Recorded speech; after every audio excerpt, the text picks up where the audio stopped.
Egunon guztiei, buenos días a todas y a todos, good morning, ongi etorria beste behin, Nafarroko gobernuak Bruselan duen ordezkaritzak Europako gaiei buruz antolaturiko jardunaldi honetara. Dakizuenez, ekimen honek Europan Nafarrora hurbildu nahi dugu, 15 egunean behin antolatzen ohi ditugun formazio saioetan bidez. Prestakuntza saio hauetan, Nafarroko eragileei interesatzen zaizkien Europako gai nagusia jorratzen ditugu.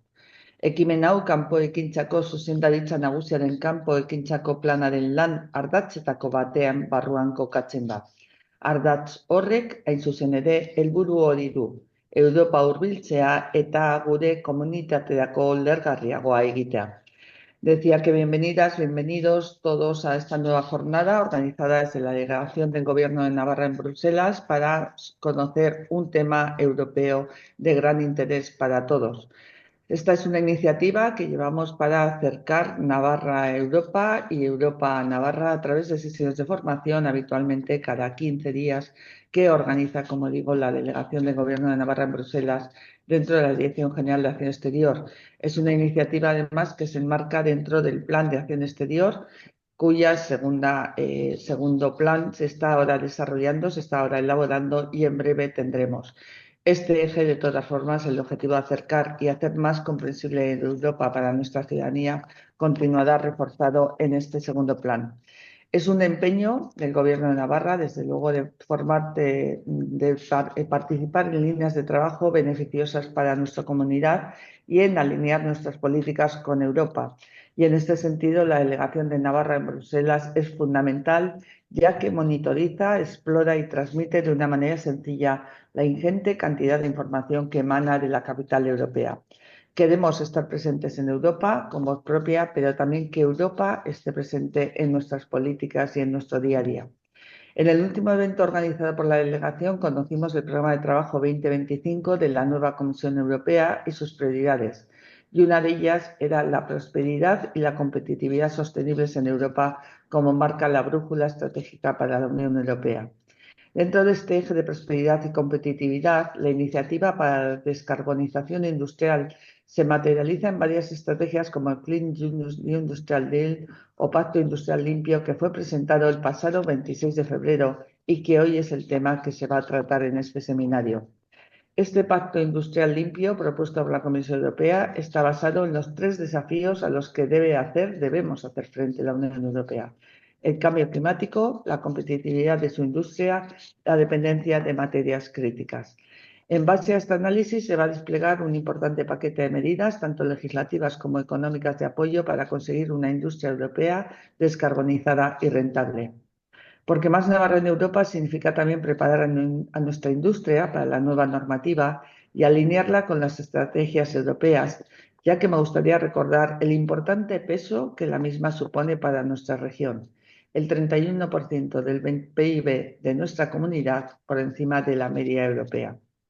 Es importante destacar que la Comisión no impugna, rebaja o abandona el ambicioso objetivo de una Unión Europea con una economía totalmente descarbonizada en el año 2050. Este pacto industrial limpio se centra en 2 sectores interconectados: las industrias con altas necesidades de energía y la Clean Tech o en tecnología limpia. Esta estrategia hace de la circularidad una prioridad, una política en la que Navarra está adelantada, sigue avanzando y que figura en el frontispicio de nuestras políticas públicas. En un mundo incierto, en el que los nuevos desafíos se ciernen sobre la Unión Europea y en el que antiguos proveedores de energía se han convertido en adversarios y en el que viejos aliados parece haber cambiado el rumbo de sus países, la Comisión Europea espera que esta ambiciosa estrategia sirva para dar certidumbres y transformar la industria comunitaria. Para hablar de todo esto, la Dirección General de Acción Exterior ha organizado este seminario web, que va a contar con la participación de Carlos Maraval, de la Comisión Europea, y de Iker Chasco, del Clúster de Energías Renovables de Navarra, Enercluster, con quien además estamos colaborando estrechamente para que las demandas del sector sean escuchadas en Europa a través del lobby. Para realizar el cierre del evento me acompañará el consejero de Industria y de Transición Ecológica y Digital Empresarial, Mikel Irujo. Esta sesión se suma así a las formaciones organizadas por el Departamento desde el año 22, que versan sobre temas de especial relevancia para nuestra comunidad, Por aquí hemos hablado de buenas prácticas para la sostenibilidad, de economía circular del sector industrial, de programas europeos para la I+D, financiación europea para el sector salud o agroalimentaria, cooperación transfronteriza, entre otras.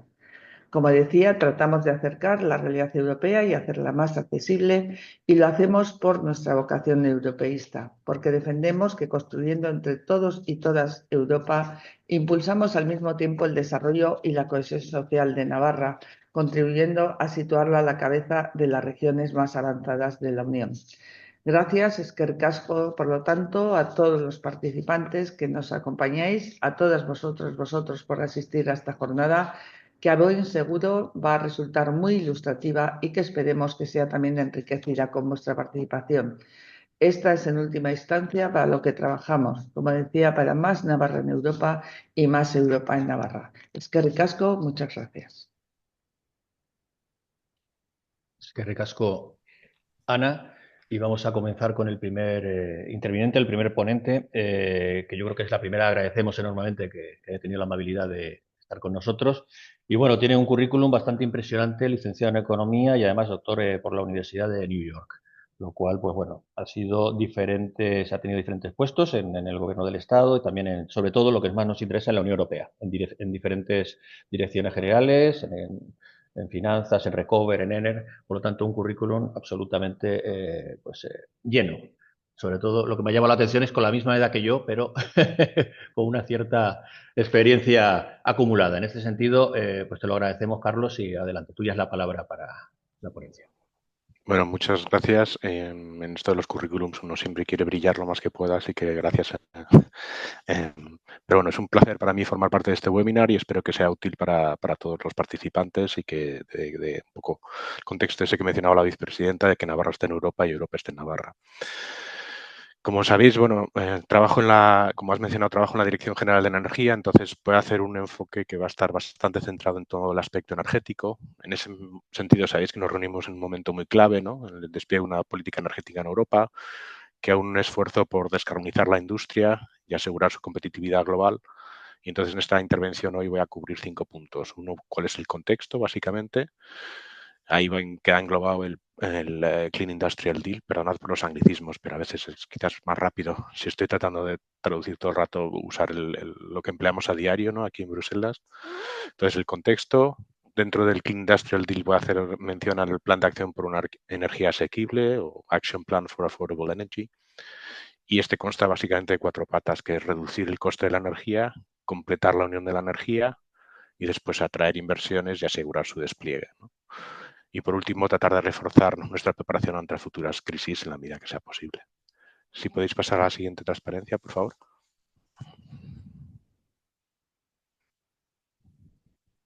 No sé si soy yo. Ah, perfecto. No, ahí, perfecto. Bueno, entonces, no sé hasta qué punto en Navarra ha hecho eco el informe Draghi, pero bueno, se presentó en septiembre. Y bueno, plantea en algunos aspectos quizás un tanto negativo, en otros quizás más positivo, no sé cómo lo habéis visto ahí, pero la idea era un poco de este informe un poco externo, pues pasar a tratar de traerlo un poco a lo que son los propios documentos de la comisión. Entonces, en ese sentido, el primero que desarrollamos es lo que llamamos la brújula de competitividad, que la Comisión lo presentó en enero, y básicamente la intención es establecer una hoja de ruta para restaurar el dinamismo en Europa e impulsar el crecimiento económico. Como sabéis, en términos legislativos hay distintos tipos de documentos.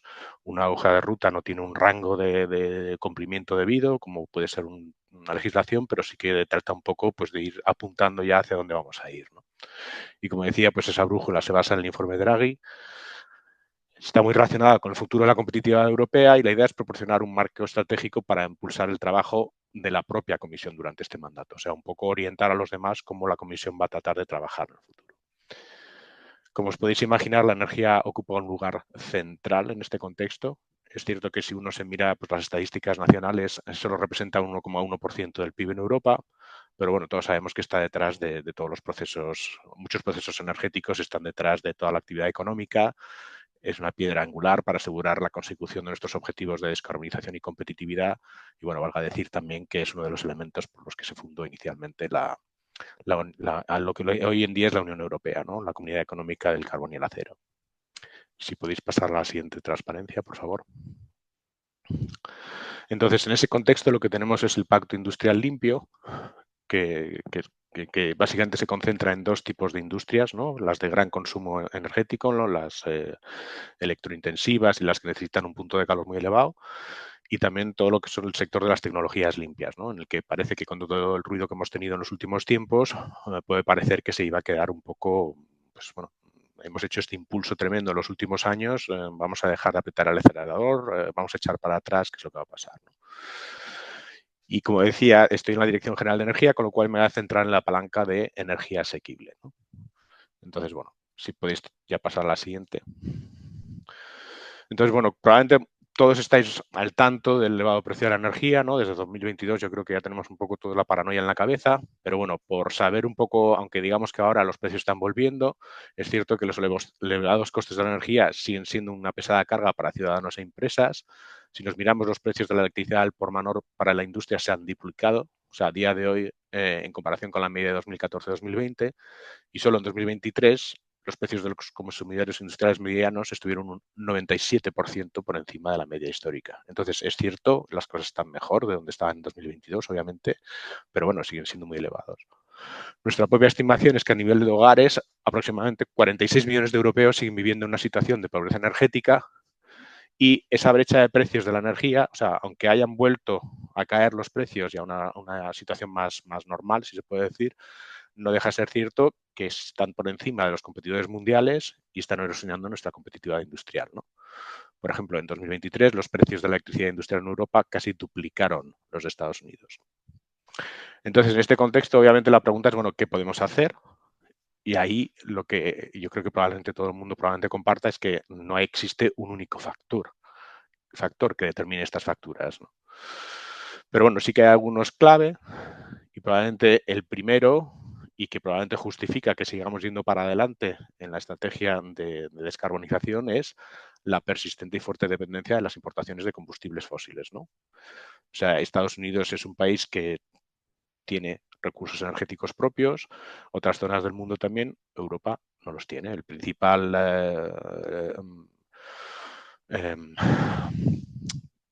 la principal zona donde había gas en Europa, que era en Países Bajos, bueno, sabéis probablemente que había una situación en la que no se ha podido seguir extrayendo gas de allí, y realmente todo lo que sea combustibles fósiles los tenemos que importar, ¿no?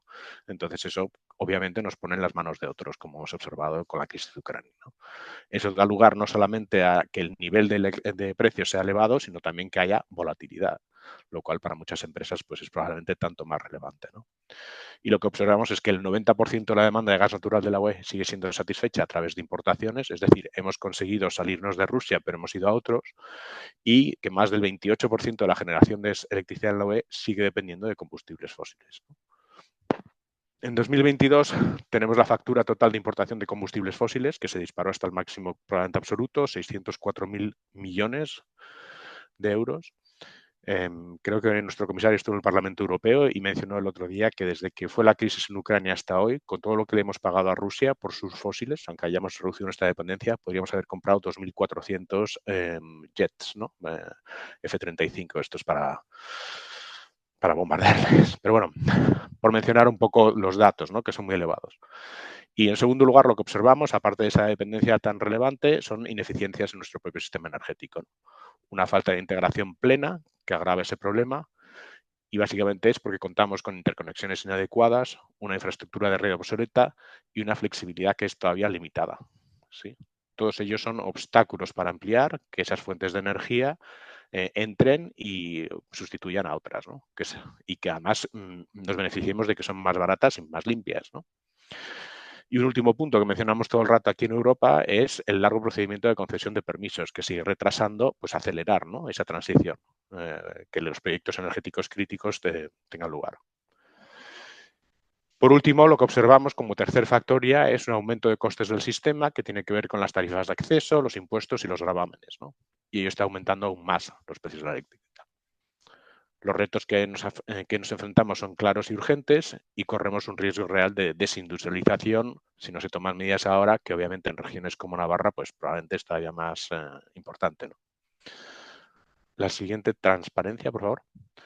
Entonces, bueno, dentro de ese Clean Industrial Deal lo que hemos presentado es el Plan de Acción por una Energía Asequible, que básicamente pues, trata de, a lo que acabamos de hacer mención, pues darle un marco para desarrollar y poder acciones que hagan frente, ¿no?, a esa situación.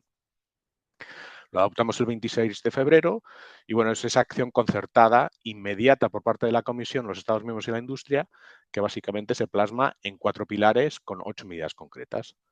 Los que mencionaba ya antes que iba a cubrir, ¿no? Reducir el coste de la energía, completar la unión de la energía, atraer inversiones y asegurar su despliegue y reforzar nuestra preparación ante futuras crisis de energía. Si pasáis a la siguiente transparencia, entonces el primero es reducir los costes de la energía, tanto a medio como a corto plazo. Entonces tenemos 4 acciones clave. La primera es que varias componentes de los costes de las facturas de electricidad pueden reducirse a corto plazo, es decir, ya prácticamente. Se derivan de ineficiencias en el diseño de las tarifas de red, las políticas fiscales y los elevados costes de suministro. Entonces, para ello, el plan de acción establece medidas que es garantizar tarifas de acceso a la red más eficientes, que fomenten la flexibilidad y la inversión en electrificación. Sabéis que una parte muy importante de cuando hacemos mención a lo que es la transición energética es básicamente tratar de ir allí donde se puede en electrificar y allí donde no se puede, lo que se llama los hard to abate sectors, es tomar otras medidas. Pero bueno, para ello estamos todavía muy lejos de que la electricidad llegue a los niveles de profundización donde esperamos que llegue, ¿no? Entonces, para ello, el plan de acción establece medidas que sean garantizar tarifas de acceso, como decía, más eficientes, que fomenten la flexibilidad de inversión y la inversión en electrificación, reducir impuestos a la electricidad, eliminar de las facturas componentes que no están relacionados con el coste de la energía y por ello animamos a los Estados miembros en el Consejo, que es donde se sientan, a completar la revisión de la directiva sobre fiscalidad de la energía y una recomendación de la Comisión de los Estados miembros para ello, ¿no? También queremos reducir los costes de suministro mediante un aumento de la competencia al por menor. Y ahí está lo que se llama el paquete de medidas para los ciudadanos, el Citizen Energy Package, que incluye medidas que capaciten a los consumidores para que se conviertan en participantes activos del mercado. La idea es que solo con cambiar de proveedor de electricidad al precio más bajo, pensamos que los hogares podrían ahorrarse entre 150 y 200 euros al año, que obviamente multiplicado por el conjunto de la población pues es una cantidad considerable. Sí. Quizás es importante ser, no sé si transparente, honesto, como se puede decir. Lo que es imposición es una de esas iniciativas que vienen muy determinadas por los Estados miembros, ¿sí? O sea, nosotros la Comisión proponemos, pero si hay algo en lo que los Estados tienen capacidad de vetar acciones es todo lo que tiene que ver con imposición. Entonces, bueno, esto es sugerencias, si queréis, apuntamos hacia dónde deberían ir las cosas, pero en este aspecto en concreto está muy en manos de los Estados miembros. Como segunda actuación tenemos el objeto de reducir los costes reales de suministro de la electricidad. Probablemente habéis estado informados de lo que hemos llamado el Electricity Market Design, que fue la propuesta que se hizo por parte de la Comisión en medio de la crisis y que aprobamos bastante rápido. Y la idea aquí es promover contratos a largo plazo y lo que se llaman los Power Purchase Agreements, ¿sí? Aquí la intención es ofrecer a empresas y consumidores una mayor seguridad de precios y para ello, junto con el Banco Europeo de Inversiones, la Comisión va a poner en marcha un programa piloto para mitigar los riesgos asociados a los PPAs. En este sentido, cabe decir que España es, de todos los países de Europa, junto con la Alemania, el que está avanzando más rápidamente en términos de PPAs y lleva ya bastantes años, creo que llega a 5 años siendo, junto con Alemania, el que desarrolla más. Entonces, probablemente no sea el punto más a desarrollar en España, pero bueno, no deja de ser cierto que hay camino por recorrer. Un punto adicional es reducir los plazos de concesión de permisos mediante la rápida aplicación de la legislación vigente en la UE y también adoptar nuevas medidas para racionalizar todo lo que son las evaluaciones ambientales. Por nuestra parte, pensamos que si se aplican, los plazos de concesión de permisos podrían reducirse a menos de 6 meses para los proyectos que son sencillos. Por ejemplo, repotenciación de plantas que ya están ahí, de los molinillos. Ello supondría un cambio sustancial en comparación con la media actual que tenemos de 7 a 10 años, ¿no?, para los proyectos eólicos. El plan de acción también anuncia un paquete de redes europeas, lo que se llama el Electricity Grid Package, para abordar la expansión, modernización y digitalización de la red y medidas para impulsar la flexibilidad mediante el almacenamiento de la energía y la respuesta de la demanda para suavizar los picos de precios. Tercera actuación, aquí nos centramos en el gas. Observamos que los precios al por mayor del gas en la UE siguen siendo por término medio casi 5 veces superiores a los de Estados Unidos, mientras que durante el periodo previo a la crisis eran 2,3 veces. Y bueno, somos conscientes de que eso erosiona la capacidad de la industria europea para competir a escala mundial. Entonces, para ello, el plan contiene medidas para reforzar la supervisión, para evitar que haya manipulación de mercado y prácticas desleales. Y como primer paso, la intención es establecer un grupo de trabajo sobre el mercado del gas para examinar el mercado y tomar medidas cuando fuera necesario. En ese sentido, probablemente sois conscientes, bueno, dentro del propio Dirección General de Energía donde yo trabajo, existe lo que se llama un grupo de trabajo, una task force, que se estableció durante la crisis de Ucrania, a la que yo pertenezco, y que estaba justificada sobre la idea de tratar de aprovechar el poder de compra de la UE en ese periodo crítico para poder tener mejor posición de negociación para obtener mejores condiciones de precios en el mercado del gas. Y en ese sentido vamos a seguir extendiendo esa plataforma para aprovechar el poder de compra del agua y garantizar mejores acuerdos para gas natural licuado importado. Y por último, la cuarta actuación. Siempre hablamos en Europa de lo que es el Energy First Principle. La idea es la mejor energía es aquella que no es producida, no es transportada y no es consumida, es decir, que te la ahorras. Y en la medida en la que haya mayor eficiencia energética, mayor ahorro hay. Vamos, es la forma más rentable de reducir las facturas energéticas.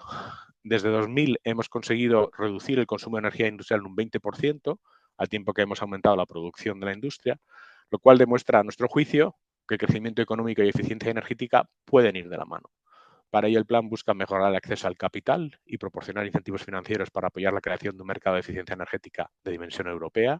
Conocemos que en Estados Unidos, por ejemplo, está mucho más desarrollado todo lo que es que los hogares entreguen las llaves a una empresa que se hace cargo de todo la renovación energética de su casa a cambio de que le vierta a ello el beneficio. Entonces, por ello, el plan busca mejorar el acceso al capital y proporcionar incentivos financieros para apoyar la creación de un mercado de eficiencia energética de dimensión europea, por ejemplo, con el BEI. La Comisión estudiará la posibilidad de establecer un sistema de garantías para duplicar el mercado de servicios de eficiencia energética para alcanzar hasta 4 o 6 millones de euros al año. En paralelo, la intención es mejorar el cumplimiento y actualización de normas de etiquetado energético, lo que sabéis que son pues, bueno, el semáforo es entre la A y la G, creo que existe, aunque ya G probablemente no se vendan, de lo que son todo lo que es las neveras, frigoríficos, televisiones, etcétera. Y lo que sí que sabemos es que estas normas estimamos que ya han ahorrado alrededor de 120.000 millones de euros en facturas de energía en 2023. La intención es que puedan ahorrar hasta 162.000 millones de euros en 2030. Si podéis pasar a la siguiente transparencia, que es completar la unión de la energía. Bueno, muchos de los factores que impulsan el coste de la energía son estructurales y solo pueden abordarse con el tiempo. Es decir, lo que estaba mencionando antes son las medidas que pensamos que valen más a corto plazo. Ahora nos centramos un poco en las que tienen que ser más a medio y largo plazo. A medida que nos enfrentamos a un aumento de costes de la energía, es evidente que tenemos que tener un enfoque más transformador. Por ello, el segundo pilar del plan de acción son varias iniciativas para garantizar el futuro y completar nuestra unión de la energía. Creemos que pueden tener efectos reales y estructurales para reducir esos costes. En primer lugar está el Plan de Acción de Electrificación, que básicamente pretende precisamente incrementar lo que mencionaba antes de la tasa de electrificación de la UE y ayudar a descarbonizar los sectores industriales, movilidad, calefacción y refrigeración. Pensamos que aumentar la electrificación en un 40% para 2030 podría suponer un ahorro anual de costes de unos 32.000 millones. Para ello también establecimos una estrategia de calefacción y refrigeración que establecerá las medidas para acelerar la adopción de bombas de calor y la recuperación del calor residual en los procesos industriales. Pensamos que la adopción generalizada de bombas de calor y una mayor eficiencia doméstica pueden reducir el gasto en importaciones de combustibles fósiles en 60.000 millones de euros de aquí a 2030. Quizás aquí mencionar que obviamente estas medidas también van junto con las a corto plazo, o sea, tienen que ir, si miramos ahora, por ejemplo, cuál es la diferencia de precio para generar un megavatio hora entre gas y electricidad, en la mayor parte de los países europeos vemos que es un ratio de 3, es decir, es casi 3 veces más caro emplear electricidad a día de hoy que emplear gas. Entonces, necesitamos las medidas a corto plazo para tratar de reducir ese ratio, porque si no, obviamente, electrificación no lo va a hacer nadie. Y una vez que consigamos tirar para abajo ese ratio y sea el incentivo para electrificar esté ahí, pues sigamos tomando medidas para reducir aún más ese consumo energético, ¿no? Como son las bombas de calor. Queremos desarrollar también una hoja de ruta estratégica sobre digitalización e inteligencia artificial para acelerar el despliegue de soluciones de inteligencia artificial, para optimizar la red, hacer una mayor eficiencia energética de edificios y flexibilizar la demanda. La idea es que optimizar la gestión del sistema energético y reducir los costes del sector eléctrico pueden aproximadamente ayudar que una caída de un 5% en funcionamiento y mantenimiento, un 5% en la producción de electricidad y un 5% en pérdidas de red. Y por último, el plan de acción tiene por objeto facilitar una integración más profunda del mercado de la electricidad. Sabéis en concreto que España junto con Portugal son una isla energética, que las interconexiones que existen son limitadas y a nuestro juicio una mayor integración del mercado de electricidad para todos los europeos podría aumentar los beneficios en 40 o 43.000 millones de euros anuales. Siempre la referencia que estamos mencionando es 2030, porque sabéis que existen unos objetivos para 2030 que son un poco con los que jugamos, ¿no? Sabemos que eso exige unas inversiones muy significativas. Entre 2021 y 2030, la idea es que hubiese inversiones de unos 570.000 millones anuales, obviamente para el conjunto de la UE. Y por desgracia pensamos, o bueno, por desgracia, adicionalmente, el esfuerzo tendrá que ser todavía mayor entre 2031 y 2040 para alcanzar unos 690.000 millones anuales en eficiencia energética, energías renovables e inversiones en red. Tenemos que tener señales claras para esa inversión y por ello también queremos adoptar una estrategia de inversión en energía limpia en 2025 que sirva para simplificar y orientar el uso de instrumentos financieros como subvenciones, préstamos y financiación combinada que permitan desbloquear capital privado. En ese sentido, también no nos olvidamos de la energía nuclear y queremos desarrollar un plan indicativo que evalúe las necesidades de inversión en generación y queremos proponer una revisión del reglamento sobre la gobernanza para simplificar, reforzar y modernizar la gobernanza de la Unión de la Energía y preparar a Europa para el marco energético posterior a 2030. Estáis en Navarra, sabéis que hacéis frontera con Francia, sabéis los problemas que existen para desarrollar mayor interconexión en Francia. Si queréis, en un mundo ideal, lo que podríamos decir es que buscaríamos que las interconexiones entre países europeos no fuesen tan centradas en lo que es el propio gobernanza del Estado miembro, sino que hubiese la posibilidad de que hubiese una mayor centralización de esas inversiones. Lo digo esto como ejemplo para un poco iluminar a qué nos referimos en este sentido. Si pasáis a la siguiente transparencia, que se refiere a atraer inversiones y asegurar su despliegue, aquí lo que observamos, y probablemente justo lo que ha pasado en Estados Unidos y las elecciones en Estados Unidos, yo tengo un tío que trabaja en el sector energético y siempre me mencionaba cómo Europa se iba a quedar desplazada por todo lo que fueron todas las medidas de Biden. Sabéis que había el Inflation Reduction Act, que era pues bueno, medidas para pues, promover inversiones en Estados Unidos también en energía, ¿no? Y lo que observamos es que en Estados Unidos puede darse la vuelta completamente a la situación una vez que cambia el poder político. Entonces, en ese sentido, de lo que sí que nos estamos muy orgullosos en Europa es la capacidad que tenemos de trabajar conjuntamente administraciones públicas, empresas, etcétera, y que damos ese marco estable, ¿no? Entonces, el tercer pilar del plan de acción es precisamente garantizar esa ejecución coordinada entre los distintos actores que tienen que estar, ¿no? Sabemos que la incertidumbre en los mercados de la energía frena las inversiones, no hay más que pensar en Estados Unidos, ¿no? El desarrollo de energía limpia necesita seguridad de la demanda, las industrias de consumo de energía necesitan estabilidad de precios y los gobiernos y las instituciones financieras podemos reducir esos riesgos proporcionando estabilidad. Por ello, la idea de un contrato tripartito para una energía asequible que reúna a gobiernos, inversores, los que desarrollan energía limpia e industria para crear ese entorno estable y predecible, ¿no? Todo ello para la planificación. Tenemos ya iniciativas exitosas al respecto, como fueron la Carta Eólica y la Carta Solar, y la idea es que este contrato tripartito amplíe la colaboración en todo el sector de la energía, incluido el hidrógeno, baterías, eólica marina, infraestructura de red, etc. Si pasáis ya a la siguiente transparencia, y ya me estoy acercando al final, la idea es reforzar. O sea, digamos, en 2022 nos pilló por sorpresa y no queremos que nos vuelva a pasar. Entonces, la idea es precisamente reforzar nuestra preparación ante futuras crisis de energía. Creo que ayer salió en los periódicos de España la idea esta de tener un kit en casa con agua y comida para situaciones que estén un poco sobrevenidas. Pues la idea es tener un cuarto pilar que precisamente nos prepare para ello, ¿no? Es decir, necesitamos un marco de seguridad energética para proteger a Europa de las amenazas emergentes para nuestro suministro, incorporar las lecciones aprendidas de la reciente crisis energética y abordar el impacto del cambio climático en las infraestructuras energéticas. Ahí, pues bueno, revisando el marco de seguridad, garantiza que estemos mejor preparados para futuras crisis.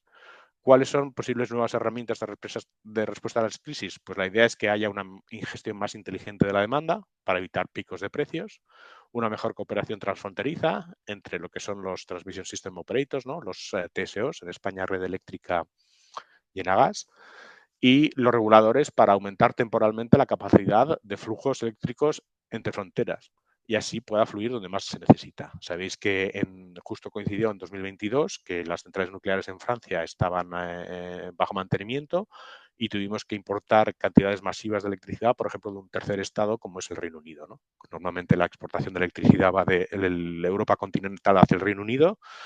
Durante 2022 nos salvaron los papeles nuestros amigos británicos. Bueno, la idea es que con ese marco de seguridad más sólido estaremos más preparados y bueno, podremos tener una energía asequible garantizando protección a empresas y consumidores. Creo que la última transparencia ya es un thank you, pero bueno, ahí tenemos, la idea es que en conjunto las medidas de plan de acción prometan ahorrar costes tanto al corto como a largo plazo. Un sistema eléctrico de un mercado más integrado con más renovables y más flexibles podría llevar a unos precios de la electricidad al por mayor un 40% más bajos. Reducir la fiscalidad puede dar lugar a una reducción inmediata, como mencionaba, las medidas a corto plazo de las facturas energéticas para reducir aproximadamente a la mitad el componente fiscal y acelerar la electrificación hasta alcanzar un 40% en 2030 podría suponer un ahorro anual de costes de unos 32.000 millones. Si a ello le añadimos ya una mayor integración del mercado de la energía, podríamos, los consumidores europeos podrían beneficiarse de hasta unos 43.000 millones de euros por año. Y bueno, ello puede permitir, si hay una plena ejecución del plan, obviamente, que la factura de importación de combustibles fósiles de la UE se extienda año tras año para alcanzar un ahorro de 130.000 millones de euros de aquí a 2030. Que bueno, suena mucho dinero, pero con todo, como la Unión Europea es muy grande, pues representa aproximadamente un 0,65% del PIB.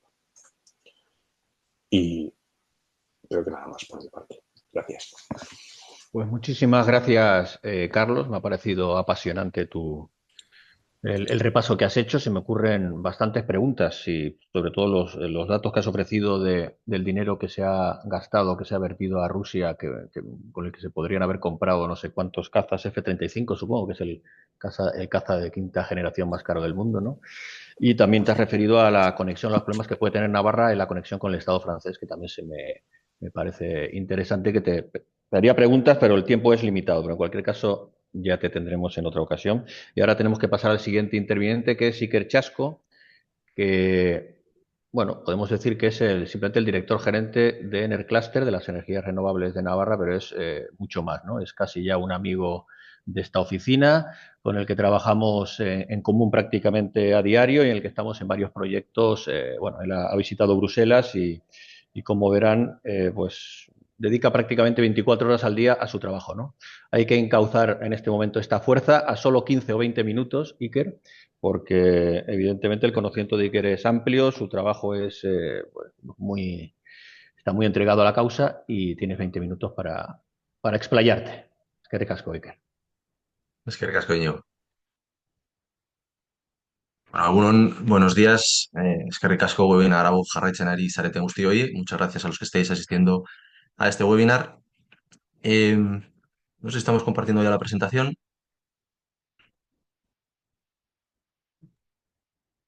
A ver si ahora... Yo al menos no la veo. No, vamos a ver. Ya ha empezado, yo creo. Vamos a ver si... Estoy viendo la de Carlos. A ver, Sí, ahí está. ya está la tuya. Vale, pues si quieres pasamos directamente a la siguiente diapositiva y si quieres a la siguiente. Perfecto. Bueno, pues el pasado 26 de febrero, como todos sabemos, se publicó el Clean Industrial Deal.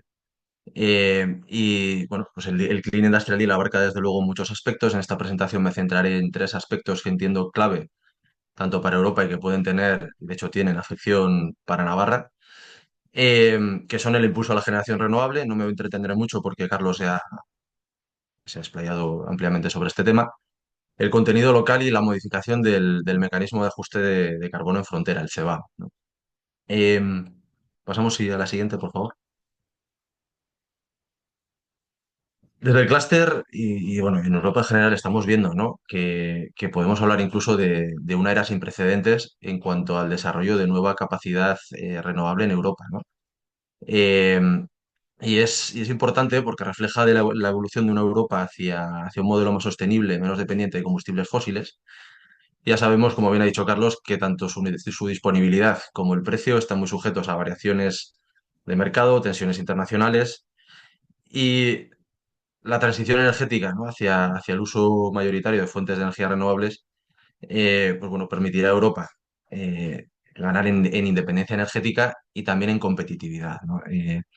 Apostar por las renovables definitivamente no solo ayudar al medio ambiente, sino que también nos aporta estabilidad y vacunarnos de alguna manera contra la fluctuación de precios que, como bien ha expuesto Carlos antes, venimos experimentando desde algunos años. Pasamos a la siguiente, por favor. Entonces, en esta primera diapositiva recojo tres extractos de lo que sería el Clean Industrial Deal, pero para mí la palabra clave en lo que es la generación de energía es estabilidad, ¿no? O sea, y lo que vemos y aplaudimos del Clean Industrial Deal es que vemos que se quieren promover mecanismos que pretenden estabilizar la generación de energía a largo plazo. Me explico. A día de hoy, la generación renovable, pues bueno, la generación renovable, el mercado diario de la energía en general, bueno, pues presenta cierta inestabilidad, ¿no? Podemos, en ocasiones, todavía es, por lo menos en el caso de España, el gas un driver del precio. Otras veces ocurre el fenómeno que denominamos canibalización de precios, ¿no? Cuando prolifera, bueno, cuando hay una proliferación de generación solar, hay una amplia franja horaria dentro del día bueno, en el que existe un excedente de generación y por tanto eso conlleva unos precios negativos o unos precios cero o incluso se han dado precios negativos, ¿no? Hay que decir, tiene lo que esto supone para el caso del negocio de las instalaciones y para la búsqueda de financiación de nuevas instalaciones renovables, que ya se empieza a ver cada vez mayor reticencia en la obtención de financiación si una nueva instalación va a ir a mercado, va a ir a subasta o va a ir a PPA, ¿no? Entonces, para mí, dos aspectos clave, que son los que menciono ahí, es la adopción de distintas medidas para promover los PPAs, los PPAs y el contrato por diferencia. El PPA. El PPA es lo que se denomina Power Purchase Agreement, es un acuerdo a largo plazo entre una entidad generadora y una entidad consumidora, generalmente una empresa, también puede ser una entidad pública, ¿no? A un precio fijo o indexado. Eh, ¿Qué beneficio tiene esto? Pues que al final la generación no se ve expuesta a esa fluctuación diaria o mensual de precios, sino que existe un acuerdo a largo plazo y de la misma manera el consumidor garantiza una estabilidad en el precio a largo plazo, ¿no? Además, ese PPA, que puede ser una instalación que esté conectada a una fábrica aledaña, ¿no? También existen modalidades, ¿no? que flexibilizan estos mecanismos que son lo que se denominan PPAs virtuales, que no me voy a entretener, pero bueno, básicamente es un mecanismo que hace posible que no concertar un PPA entre dos partes sin que la generación esté directamente conectada a, a la empresa, vamos a decir, al consumidor directamente, ¿vale? Por otro lado, tenemos los contratos por diferencias. ¿Qué son los contratos por diferencia? Pues es un mecanismo similar, es un mecanismo de apoyo financiero en el que la parte generadora y la parte consumidora, que en este caso sí que suele ser generalmente el Estado o una entidad pública, eh, fijan un precio de referencia. Entonces, si el mercado cae por debajo de ese valor, pues la entidad pública, el comprador, por decirlo de manera general, compensa al productor por la diferencia. A su vez, si el precio de mercado supera el precio acordado, el productor devuelve la diferencia al Estado. Es una fórmula similar a la anterior, que lo que busca también es tener un ingreso y un gasto, a su vez, predecible a largo plazo. Por último, quería mencionar las redes. He puesto ahí una de las tantas referencias que se hacen en el Clean Industrial Deal a las redes eléctricas. Y es que al final yo creo que son las grandes olvidadas, ¿no? Eh, Siempre hablamos que una transición energética requiere nuevas instalaciones de generación renovable, nuevos parques eólicos, parques solares, baterías, hidrógeno verde, que eso luego comentaremos, ¿no? Eh, pero nunca se habla de las redes, que es el mecanismo vertebrador, ¿no? De hecho, se estima, ¿no? que en España, solamente en España, ¿no? para el cumplimiento del PNIEC, del Plan Nacional Integrado de Energía y Clima, se necesita triplicar la inversión actual anual en redes, ¿no? ¿Qué pasa si no invertimos lo suficiente en redes? Que tenemos el fenómeno que se denomina como curtailment. El curtailment es básicamente, yo tengo una planta solar, por ejemplo, o eólica, que puede generar, porque hay un recurso, porque hay sol y hay viento, pero resulta que no tengo cómo transportar esos megavatios, no tengo cómo transportar esos electrones, ¿no? Eh, entonces, de nada hacemos, ¿no? De nada sirve si proliferan las instalaciones solares o eólicas y no tenemos cómo transportar esa energía. Si en España hablamos de triplicar, en Europa hay que duplicar, ¿no? Hay datos que indican que el 40% de la red europea tiene más de 40 años, con lo cual las inversiones en red eléctrica deben aumentarse, ¿no? Pasamos a la siguiente. El contenido local. Sí, es otra de las medidas que ha sido verdaderamente aplaudida por la industria, ¿no? La industria, lo que se denomina Clean Tech, lo que el Clean Industrial Deal denomina Clean Tech Technologies, que podríamos traducir o que en parte, ¿no? Engloban la fabricación de componentes para renovables, componentes eólicos, solares, baterías, etcétera. Pasamos, si quieres, Íñigo, a la siguiente. Y este es un extracto, ¿vale? Este es un extracto. Para mí hay otras muchísimas referencias o otras varias referencias a lo largo del documento, pero para mí este resumen lo muestra perfectamente, ¿no? Al final, el Clean Deal lo que nos viene a decir es que o sea, se va a desarrollar una normativa que asegura una transición energética con cadena de suministro europea, que es algo que, como bien adelantaba antes Íñigo, llevamos tiempo reclamando desde el sector, ¿no? Con lo cual, bueno, pues es una medida que ha sido muy bienvenida, como decía. Em, Pasamos, bueno, además, bueno, sí, ahora comento, se aplica tanto al sector privado como público y posteriormente comentaré la importancia de este tema, ¿no? Como digo yo, por primera vez, ¿no? Se establecen medidas de contenido local, lo que llama el Clean Industrial Deal EU Content, EU Preference, eh, que son medidas que, como veremos también más adelante, ya se estaban implementando en otras partes del mundo y que estaba haciendo a Europa quedarse prácticamente aislada, ¿no? Frente a una competencia asiática feroz y que ahora esperemos, ¿no? Que si estas medidas tienen el calado suficiente, pues podamos mantener, preservar, incluso aumentar esa capacidad industrial en estos componentes clean tech. Menciona ahí otras medidas que también que van en la misma línea y que creo que son muy interesantes, ¿no? Como, bueno, puesto el apoyo financiero a la industria europea. Creo que lo ha comentado antes Carlos, ahí se mencionan distintos mecanismos, ¿no? La brújula de competitividad, tenemos el Fondo de Innovación, tenemos el BEI, tenemos también el Fondo de Competitividad. Entiendo que esa dotación saldrá de estos mecanismos que menciona el Clean Industrial Deal. Y luego también hay, en el tercer punto, que quería remarcar, porque sí que es algo que también la industria estaba viendo que pasaba en otras potencias y aquí no se estaba aplicando, y es la contraprestación, ¿no? En proyectos con inversión extranjera y financiación pública, ¿no? Que es, pues eso, ahí se habla otra vez del contenido local, uso de componentes europeos, pero también en la contratación de personal local, formación de empresas conjuntas, transferencia de propiedad intelectual, ¿no? Al final son medidas que están destinadas a fortalecer la cadena de valor europea. Pasamos, por favor, Íñigo. Entonces, por contextualizar el porqué de estas medidas y ya voy aterrizando de por qué son importantes para Navarra, ¿no? Pues al final, ya lo comentamos en un webinar que hicimos hace unos meses, estamos en un contexto de competencia global con una predominancia en precio absoluta de Asia y por poner nombres y apellidos, mayoritariamente de China, y es que además el Clean Industrial Deal es de los pocos documentos que empieza a mencionar a China, ¿no? Como por decirlo de alguna manera, el causante, ¿no? De la pérdida de competitividad. Eh, y además ocurría en en todos la fabricación de todas las cadenas de valor y de todo tipo de componentes, ¿no? No veíamos que esto fuera un hecho aislado, me refiero. Esta competencia ocurre en componentes para eólica, solar, baterías, electrolizadores, etcétera, etcétera, ¿no? Entonces, toda esta competencia feroz, lo que estaba conduciendo a la industria europea era una situación límite, eh, y lo cual era preocupante, ¿no? Porque al final se trata de una industria clave para cumplir la estrategia de transición energética que plantea la Unión Europea, ¿no? Entonces, ante esta situación, eh, bueno, además recordemos, ¿no? Que hablábamos al principio de una era sin precedentes en el desarrollo de nueva capacidad y entonces se estaba dando la paradoja, ¿no? Que en esa era europea de mayor desarrollo de capacidad renovable no se estaba dando, a su vez, el momento más dulce de la fabricación de componentes, sino todo lo contrario, ¿no?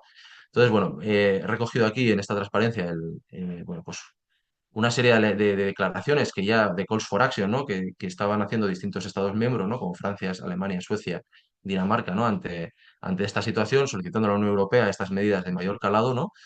Y, y bueno, como decíamos al principio, aplaudimos, ¿no? Y entiendo que estos países harán lo mismo, que Europa coja esta senda, ¿no? Y vayamos hacia esta senda de protección de industrias estratégicas, ¿no? Eh, Ahí menciono también los mecanismos de otras potencias, pero bueno, lo comentaré más adelante. Si podemos pasar, Íñigo. Vale, ¿por qué es importante para Navarra? ¿No? Eh, pues como veremos en esta y la siguiente transparencia, al final Navarra ha sido un ecosistema renovable pionero, ¿no? podemos hablar de más de 30 años de antigüedad, donde, bueno, de hecho tenemos uno de los parques eólicos más antiguos de Europa, ¿no? Y donde se ha desarrollado una cadena de valor a lo largo de estos 30 años que ya estaba consolidada con una expertise enorme, un know-how tremendo, y que prácticamente cubre toda la cadena de valor eólica, ¿no? Posteriormente hablaré de la solar y baterías, ¿no? Pero eh, incluso diría que en Navarra podemos montar prácticamente una turbina nosotros solos, ¿no? Por lo menos los componentes principales, ¿no? Entonces, esta circunstancia que mencionaba antes, unido al ecosistema renovable que tenemos desarrollado, que además recordemos que, la industria renovable supone en la tercera categoría del PIB de Navarra, ¿no? Somos el tercer sector en PIB de Navarra. Bueno, pues hace que este paso hacia adelante, ¿no? De la Unión Europea hacia un contenido local sea muy importante, ¿no? Si pasamos también a la siguiente, Íñigo, lo mismo, cadena de valor solar. No tenemos, a diferencia de la eólica, no tenemos toda la cadena de valor solar desarrollada, pero podemos presumir de tener una de las cadenas de valor solares más desarrolladas de Europa también, ¿no? O sea, quiero decir, tenemos fabricación de componentes principales, inversores, trackers, etcétera, no me quiero entretener. También tenemos una industria de baterías emergente, pero cada vez con mayor consolidación, con lo cual esta medida afectará de pleno, entendemos que positivamente, a- al ecosistema renovable navarro, siempre y cuando alcance la profundidad necesaria. Podemos pasar a la siguiente, una anterior, perdona, Íñigo. Vale, entonces, por resumir un poco, ¿no? ¿Qué supone? Como decía, pues una normativa que recoge, que protege a la industria europea, refuerza la cadena de valor, garantiza el level playing field, ¿no? Esas mismas reglas de juego que estábamos pidiendo desde el sector, que al final, por mucho que desde Europa, ¿no? Quizá para componentes importados se hubieran establecido ciertos requerimientos, eh, al final todos sabemos que prácticamente no se podían, o sea, que había muchas circunstancias que no se pueden verificar, ¿no?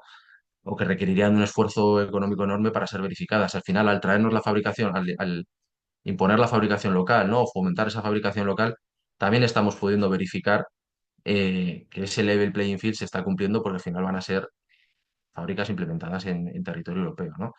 Como decía también, esto es un paso importante hacia lo que nosotros denominamos la verdadera independencia energética, ¿no? Porque al final eh, necesitamos de esa cadena de valor para poder seguir, ¿no? Suministrando para nuevas plantas de generación y cumplir esa transición energética. Y planteo ahí la incógnita, que ya la he mencionado un par de veces, y es, tenemos el Clean Industrial Deal, que es un documento que pone la base para este contenido local, y ahora la preocupación de la industria pasa por, oye, ¿tendrá el suficiente calado, ¿no? Para preservar la cadena de valor? Entonces, en este sentido, voy a comparar ahora en las siguientes transparencias lo que teníamos hasta ahora, lo que tienen otras potencias, y veremos un poco en la comparativa bueno, pues cómo estamos, ¿no? O cómo estábamos hasta ahora, ¿no? Hasta ahora, la mejor normativa, el proceso de adopción que teníamos, ¿no? De la Unión Europea era el net cero industrial, ¿no? Pero como habíamos dicho, ¿no? Desde el clúster, desde el sector, en varias ocasiones, al final era una normativa que quizás sí tenía inicialmente la intención de proteger a la cadena de valor, pero con el tiempo, ¿no? En los años de tramitación se ha ido diluyendo y al final, bueno, pues no estaba siendo efectiva y no se preveía que fuera efectiva, me explico. Y yo creo que el esquema lo resume perfectamente, ¿no? Al final tenemos el mercado privado, que son PPAs y mercado diario, pool, y luego mercado público serían las subastas, ¿no? Pues el ENCIA solamente se centraba en subastas, en el 30% de las subastas, y en ese 30% de las subastas seguía predominando el 70% de criterios económicos, y en los criterios no económicos se podían dividir a criterio del Estado miembro en resiliencia, innovación, ciberseguridad, sostenibilidad, a 5%, ¿no? De ponderación. Y además la resiliencia, que en principio en todos entendíamos que iba a ser un Made in Europe o un contenido local, como muestra el Clean Industrial Deal, pues no era eso, sino que es que no podía venir más del 50% de los componentes de un tercer país. Es decir, con los hubs existentes a nivel global se podía cumplir este criterio de resiliencia sin fabricar en Europa, ¿no? Mientras tanto, ¿qué teníamos que estaba pasando en otras de las potencias que además mencionábamos al inicio? Pasamos, Íñigo. Ah, bueno. Mira, volvemos después. Pasamos a la siguiente, por favor.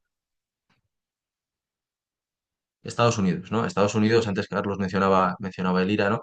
Estados Unidos, bueno, pues con la implantación del IRA se solicitaba una serie de contenido local también, ¿no? Tenemos ahí el ejemplo de- del, del caso solar y el caso eólico, ¿no? El caso solar pasaba de un 40 en el 2024 a exigir un 55 en el 2026. La eólica, quizá menos desarrollada en Estados Unidos, pues un objetivo menos ambicioso inicial del 20% y pasaba a un 55% en el 2028.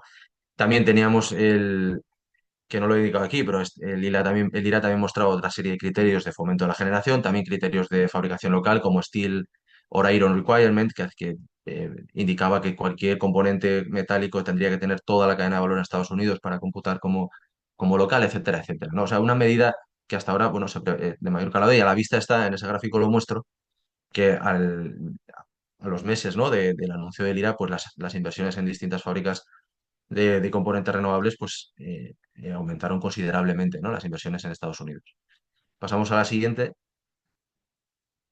Tenemos también medidas de contenido local. No me voy a extender mucho más porque veo que vamos mal de tiempo, pero bueno, tenemos el NITI Aayog, que es un organismo público chino donde acaba de sacar una serie de recomendaciones, y además tiene viso de convertirse en ley, como el 90% de las recomendaciones que saca este organismo, donde dice, oye, para obtener la certificación necesaria para poder instalar una turbina, por ejemplo, en India, además de fabricarla en India, hace falta tener un 60% de contenido local, muy alineado con lo que tenía Estados Unidos. No me voy a extender más, pasamos a la siguiente.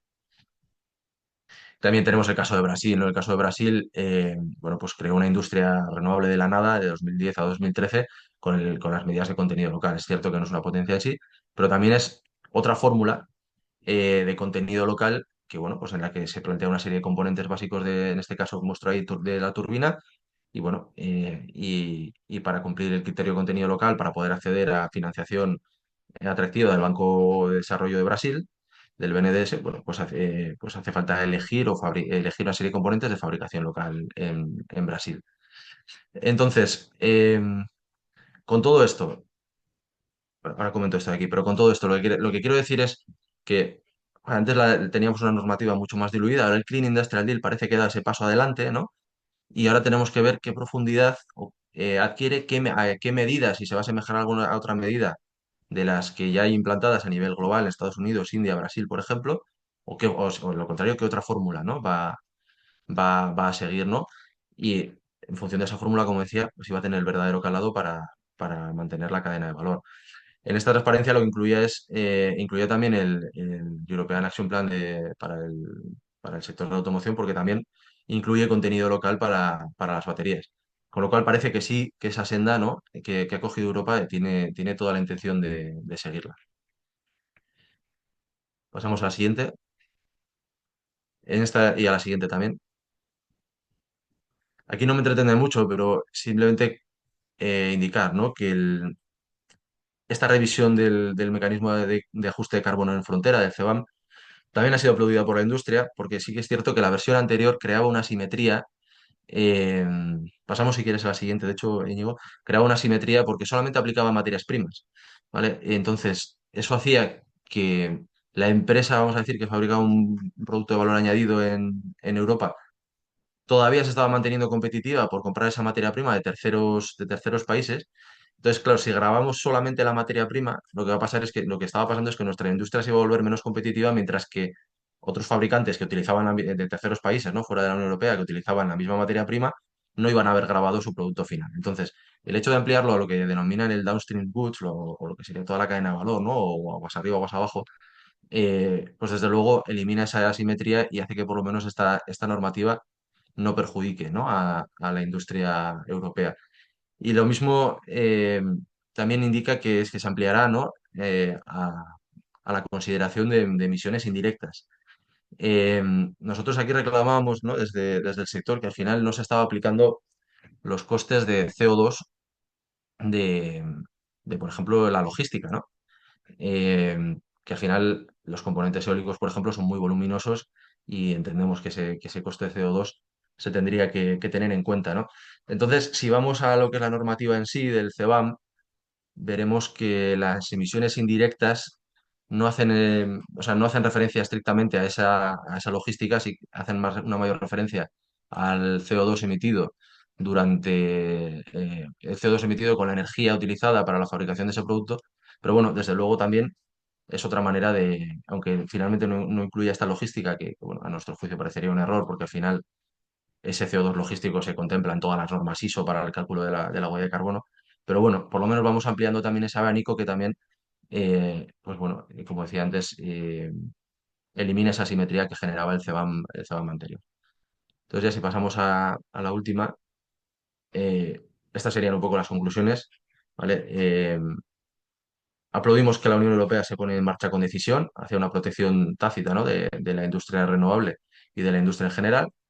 Tenemos que ver ese, como decía, esa profundidad y el alcance real, y tenemos que ver también, ¿no?, cómo progresa esta normativa luego con la cooperación con el resto de Estados miembros e instituciones de la Unión Europea. ¿Vale? En general, valoración muy positiva a la espera de ver cómo se desarrolla. Muchas gracias.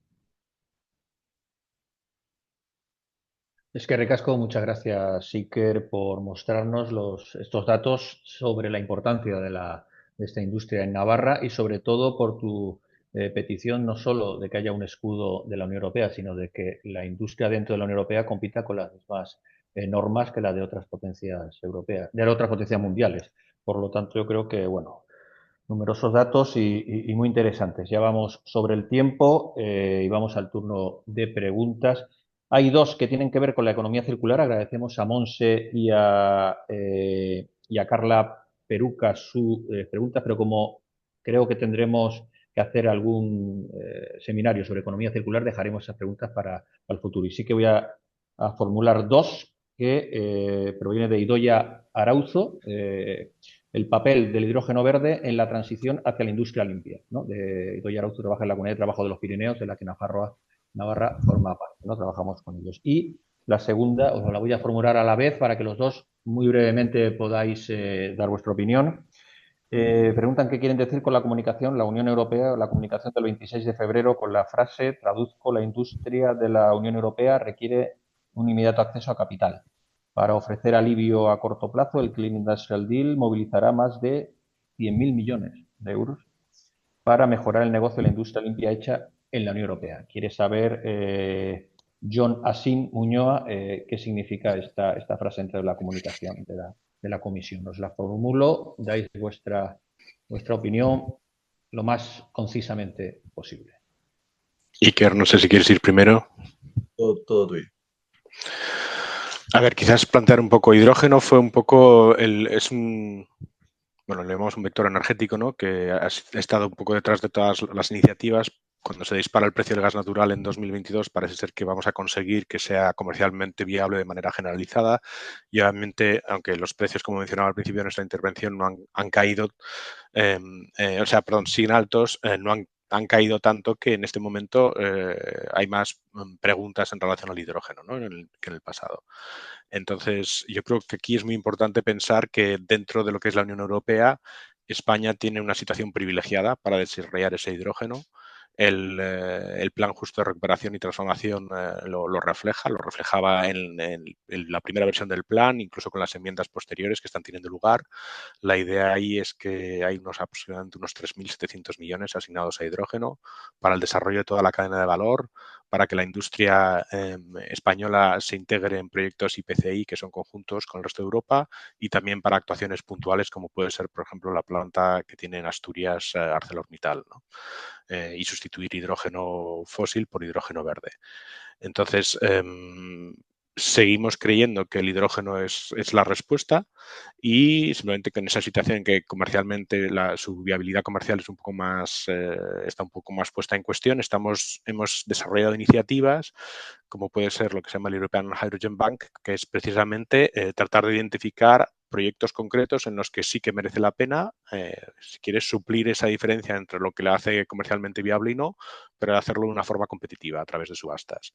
Entonces han organizado una serie de subastas a nivel europeo, que inicialmente era con financiación de fondos europeos, como mencionaba, y que posteriormente también se ha abierto la posibilidad que para proyectos concretos de los Estados miembros, por así decirlo, tiren de lo que ha sido las bids, las pujas de distintos proyectos y accedan a ellos con sus propios fondos nacionales. Y una parte, de hecho, del plan de recuperación de España tira de la financiación que obtiene España de Europa para financiar esos proyectos concretos. Entonces, esas iniciativas, como digo, es tratar de elevar un poco el hidrógeno, estar dispuesto a poner financiación pública para que cerrar esa brecha entre lo que lo hace viable y no, porque creemos que eventualmente esto va a tener que ser muy relevante, el hidrógeno. La industria alemana está convencida de ello. Está todo lo que es el gasoducto dedicado exclusivamente a hidrógeno renovable que se va a desarrollar de forma conjunta entre Portugal y España y que después se quiere llevar a través de Barcelona y Marsella hasta Alemania. Y bueno, como hemos desarrollado esas iniciativas que permiten cerrar brechas de viabilidad, pues hemos pensado en su momento, o sea, ahí cierro un poco el punto de hidrógeno. Pensamos que sigue siendo relevante. Es cierto que una vez que cae el precio del gas natural, se plantean más preguntas otra vez de nuevo de ¿va a ser posible el hidrógeno renovable sí o no? Pero vamos, si quieres, se ha frenado un poco el paso, pero yo creo que nadie está pensando que no va a ser una parte de lo que llamamos los hard to abate sectors, ¿no? O sea, tú necesitas unas puntas de calor en algunas industrias, seguro que en Navarra, pero bueno, se me ocurre también el azulejo en Castellón, como mencionaba la ArcelorMittal en el conjunto de las plantas que tiene en Europa, que van a necesitar que la electricidad probablemente nunca lleguemos a ser capaces de darles esa punta de calor y si el gas natural se vuelve suficientemente caro o tenemos realmente problemas de seguridad de suministro, volatilidad, etcétera, pues para eso estaría el hidrógeno verde generado en España. Entonces, eso respuesta a la primera pregunta. La segunda pregunta, como hemos desarrollado estos mecanismos que permiten cerrar brechas de viabilidad para el caso en concreto del hidrógeno, que parece uno de los más complicados, si quieres, o de los que están menos desarrollados, pues la idea ha sido, oye, corta pega, hasta cierto punto, somos seres humanos como cualquier otro en la comisión, si ha sido una buena idea, apliquémoslo también a la industria. Y entonces, entre muchas otras medidas que aparecen en el Clean Industrial Deal, justamente también se habla de un banco de industrialización que se está desarrollando por los compañeros y que la idea es, oye, si ha funcionado en el hidrógeno, ¿por qué no hacerlo para otros productos? Y ahí ya dejo, perdón. Iker, perdón.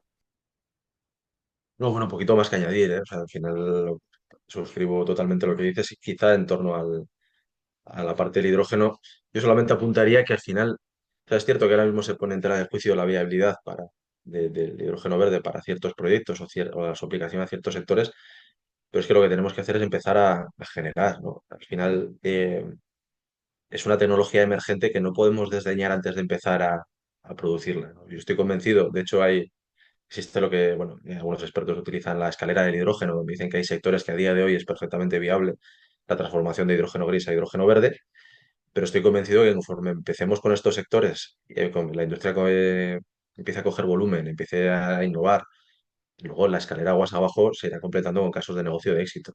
Pero lo que tenemos o sea, tenemos un objetivo muy ambicioso en Europa y estoy alineado con él, pero estamos emergiendo. Entonces vamos a empezar a generar, vamos a ir a aquellos nichos donde sabemos que es rentable y ya veremos, bueno, estoy convencido de que en el progreso, como han tenido otros sectores emergentes, ¿no? Hacia la maduración, será perfectamente competitivo en la gran mayoría de sectores.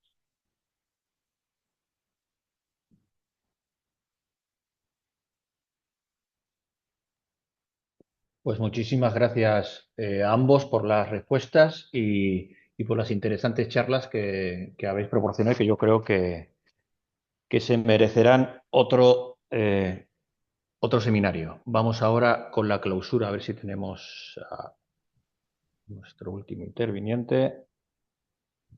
Vamos a ver.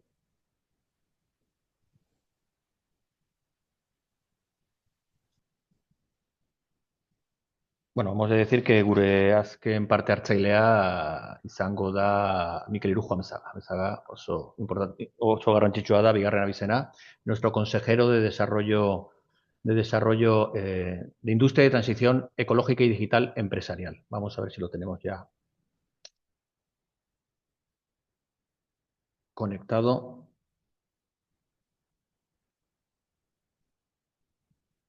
Vamos a ver si...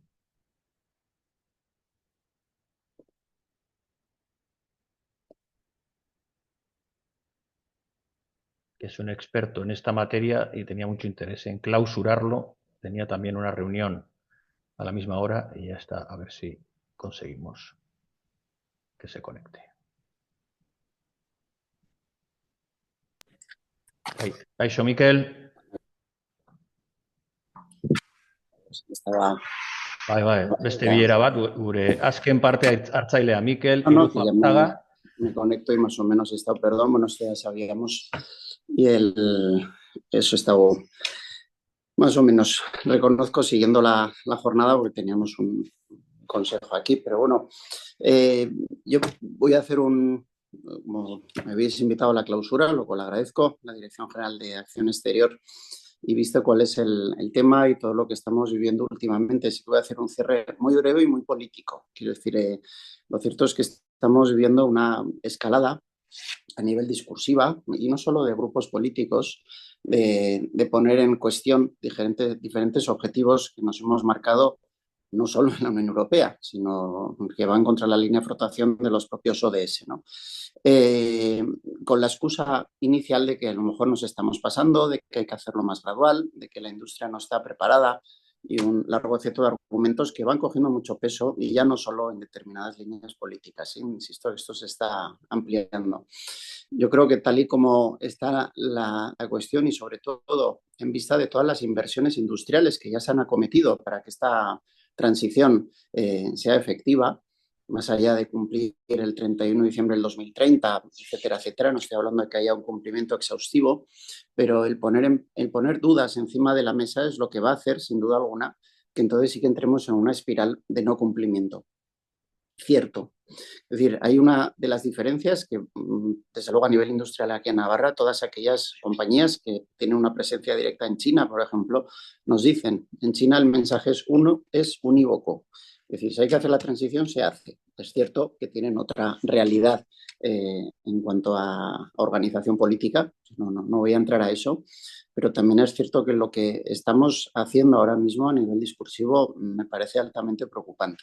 La transición hay que hacerla primero porque no nos olvidemos, tenemos un compromiso con el planeta, con el medio ambiente, pero para el que no crea eso es que la tenemos que hacer porque otros ya la están haciendo. Mientras aquí estamos sembrando dudas, el mercado asiático, del cual se ha hablado bastante, y con esas medidas que tenemos que poner, contramedidas que tenemos que ir pensando en Europa, no solo arancelarias, ni mucho menos, sino contenido local, etcétera, que ya ha hablado Iker de ello, es que ya lo están haciendo. Me refiero en este caso, por ejemplo, al sector de la automoción, que es bastante claro en cuanto a cifras, ¿no? Y además, pues como es más mediático, se suele entender mejor. Mientras seguimos discutiendo aquí si vamos a ser capaces de llegar a esa electrificación, mientras aquí la industria europea ya ha hecho una apuesta clara hacia la electrificación, y cuando digo una apuesta clara es que todas las inversiones que han puesto encima de la mesa ya se están realizando, se están ejecutando hacia ese sentido. En China el año pasado se vendieron 31 millones de unidades. 31 millones de unidades es más que el conjunto de turismos que se vendió en Estados Unidos y Europa juntos.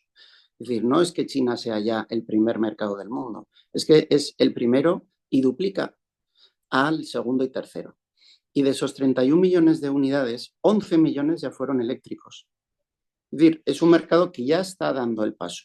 Y que alguien venga y me diga cuándo en la historia económica el líder del mercado mundial no acaba arrastrando al resto hacia lo que ya está llevando a cabo. Quiero decir, la electrificación es un hecho, y es un hecho cierto, y es imparable.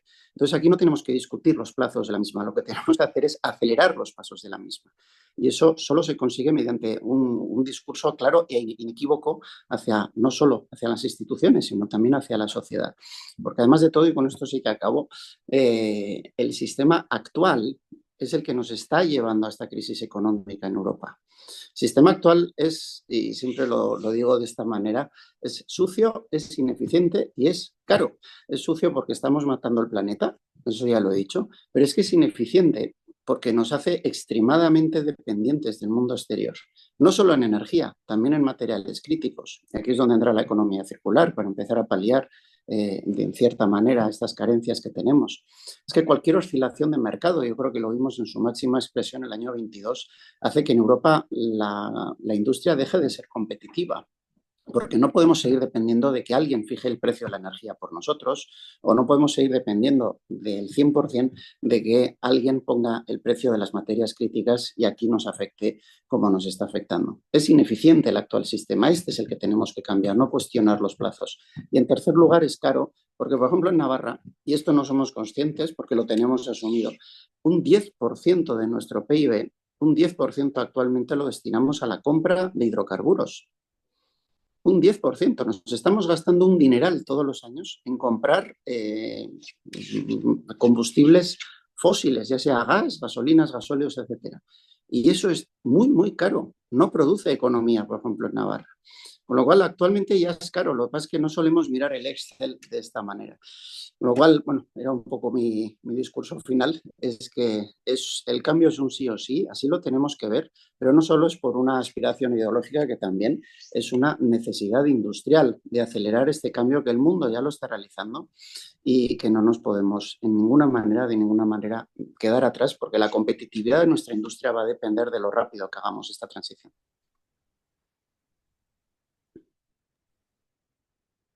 Ya está. Muchísimas gracias, Miquel. Ha merecido la pena escucharte y también a nuestros dos ponentes, que yo creo que han surtido de datos y de un sector importante, que es la industria en nuestra comunidad y en la Unión Europea. Por lo tanto, agradecemos la intervención de todos y hasta la próxima.